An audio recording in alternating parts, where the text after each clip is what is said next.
Welcome to steno dictation. Dictation 5 second बाद शुरू होगा।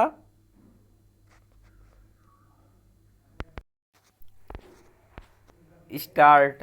अमेरिका ने भारतीय विदेश मंत्रालय की कड़ी आपत्ति और यहाँ तक कि उसके राजनयिक को फटकार लगाए जाने के बाद भी जिस तरह दिल्ली के मुख्यमंत्री अरविंद केजरीवाल की गिरफ्तारी को लेकर फिर से टिप्पणी की और कांग्रेस के खाते फ्रीज किए जाने पर भी चिंता जता दी, उससे यदि कुछ स्पष्ट है तो यही कि वह भारत के आंतरिक मामलों में दखल देने की अपनी बुरी आदत से बाज आने वाला नहीं है।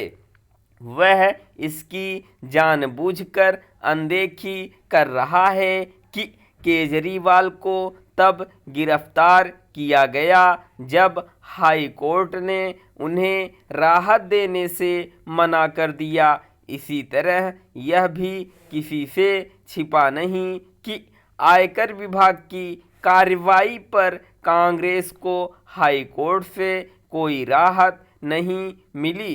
कुछ दिनों पहले जर्मनी के राजनयिक ने भी केजरीवाल की गिरफ्तारी को लेकर सवाल उठाए थे। भारत ने उसके राजनयिक को भी खरी खोटी सुनाने में संकोच नहीं किया।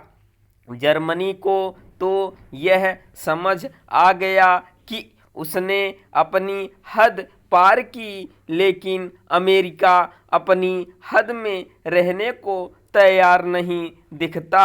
उसे शायद यह अच्छा नहीं लगा कि आखिर भारत ने उसके राजनयिक को बुलाकर फटकार कैसे लगाई और इसीलिए उसने भारत के आंतरिक मामलों में फिर से टिप्पणी कर दी। यह और कुछ नहीं उसका श्रेष्ठता बोध है। इस श्रेष्ठता बोध ने अहंकार का रूप ले लिया है। यह अहंकार इसके बाद भी कम नहीं हो रहा है कि अब अंतर्राष्ट्रीय स्तर पर उसका पहले जैसा प्रभाव नहीं रह गया है। दुनिया का कोई भी लोकतंत्र दोषरहित नहीं है और इसमें अमेरिका भी शामिल है। ऐसे में उसे या किसी अन्य को दूसरे लोकतांत्रिक देश को नसीहत देने के पहले अपने गिरेबान में झांकना चाहिए। जैसे श्रेष्ठता बोध से अमेरिका ग्रस्त है, वैसे ही पश्चिम के अन्य देश। यदि अमेरिका अपनी आदत से बाज नहीं आता तो फिर भारत के लिए भी यह उचित होगा कि वह उसके अंदरूनी मामलों में प्रतिक्रिया दे।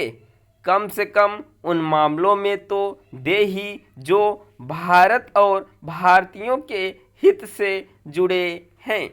बीते कुछ दिनों में अमेरिका में भारत के 9 छात्रों की हत्या हुई है।